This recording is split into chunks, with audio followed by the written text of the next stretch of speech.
تو وہ اس کو اسی طرح سے دھکا لے لے کے لگا رہے تھے. میں نے کہا چلو ایک اور، لیکن اب دیکھا کہ مسلسل یہی سلسلہ چل رہا ہے.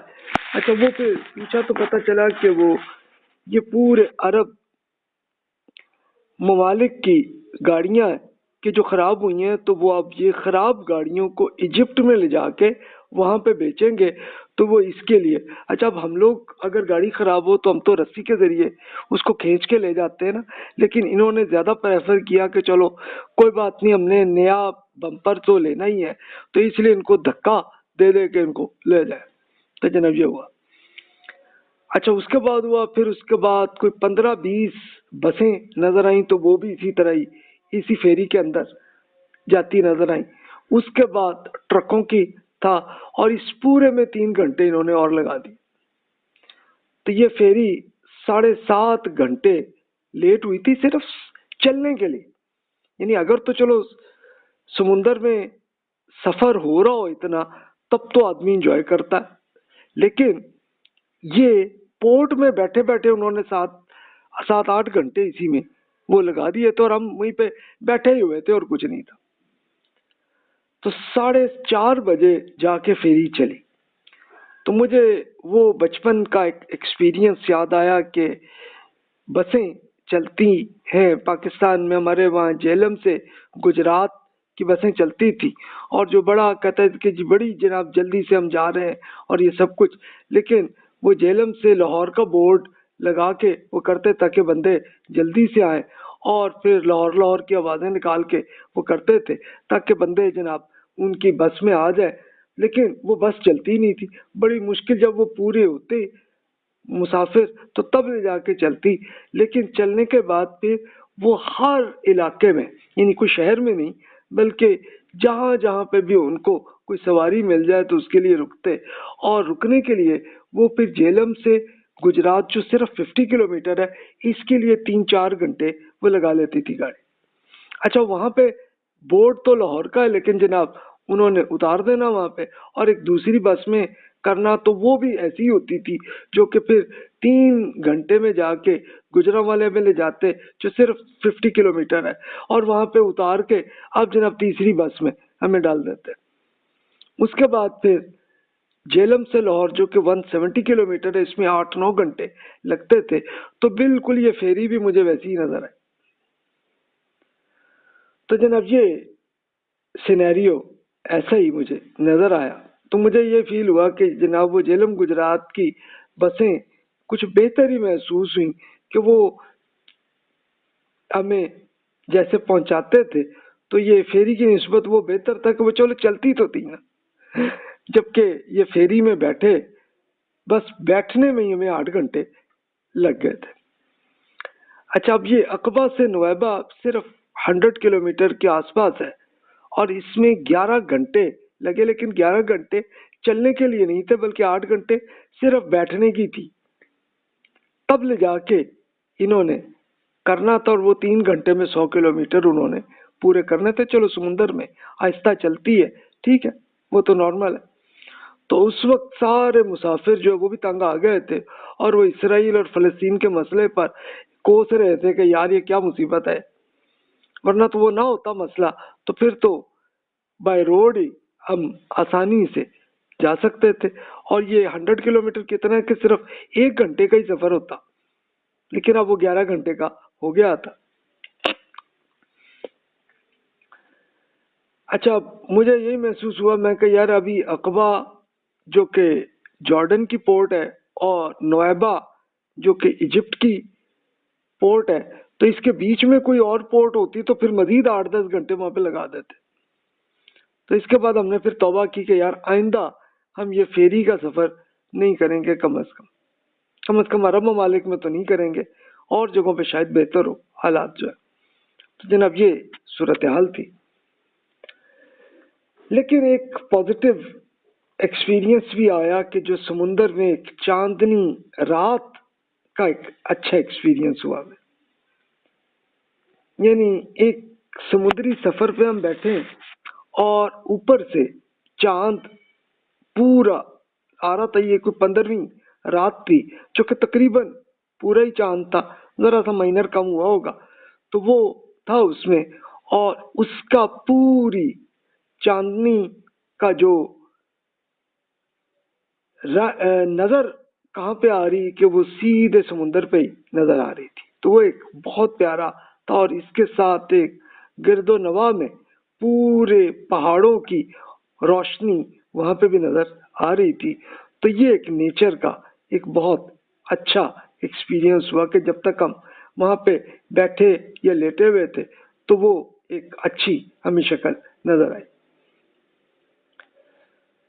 مغربی ممالک کی فیری میں تو آپ لوگوں نے کہیں سنا ہے، دیکھا ہوگا کہ ایک رومانس کا ایک یہ پورا لوگ حرکتیں کرتے ہیں. لیکن خیر عرب ممالک میں دیکھا کہ باحیا لوگ تھے، اور وہاں پہ کوئی رومانس جیسی کوئی صورت وہاں پہ نظر نہیں ہے. یہ اللہ کا شکر ہے. تو اہل مغرب کے نہ جانے زندگی میں اس حسن کو انہوں نے کیوں اس کو بدصورت ہی کر دیا ہوا ہے کہ یہ ایک بالکل پبلک کے سامنے جو رومانس جو کر رہے ہوتے ہیں یہ حرکت نہیں کرتے. تو یہ انسان نے رومانس کرنا ہے تو اپنے انڈیویجولی اپنے کمرے میں وہاں جا کے کرے بھائی. اب سمندر میں رات کا یہ جو سفر اس لحاظ سے کم از کم ایک بڑا اچھا اس میں نظر آیا کہ ستارے بھی بہت سارے نظر آئے، کیونکہ ہمیں شہروں میں نظر نہیں آتے. لیکن اب یہاں پہ ہم لوگ سمندر پہ تھے اور وہاں پہ اور کوئی روشنی نہیں تھی، تو اس لیے بہت سارے ستارے ہمیں نظر آنے لگے تھے. اور جو بڑے 7 ستارے جو ہیں وہ بھی اب ہمیں اس میں نظر آئے کہ قرآن مجید میں آسمان دنیا کا بہت اللہ تعالیٰ نے ذکر کیا ہے، اور پھر اس میں ستاروں کا بھی بہت ذکر کیا ہے، اس لیے کہ پرانے زمانے کے لوگوں کا سفر رات میں اسی طرح ہی ہوتا تھا کہ ستاروں کے ذریعے ان کو لوکیشن سے ہی سمجھ میں آتی تھی کہ جناب اس طرف جانا ہے، ستارہ اس طرف ہوگا تو ہم نے ادھر جانا. تو لوگ ایسے کرتے تھے. تو اس کو ہم یہی کہیں گے کہ تبارک اللہ احسن الخالقین، کہ یہ اللہ تعالیٰ کی کیسی برکت ہے کہ اللہ تعالیٰ احسن الخالقین ہے، کہ جس طرح اللہ تعالیٰ کی کیسی خوبصورت کریشن ہے. اب میری عادت یہی تھی کہ جلدی سو جاؤں، تو اب مجھے عادت وہی تھی، اب نیند بھی آ رہی تھی.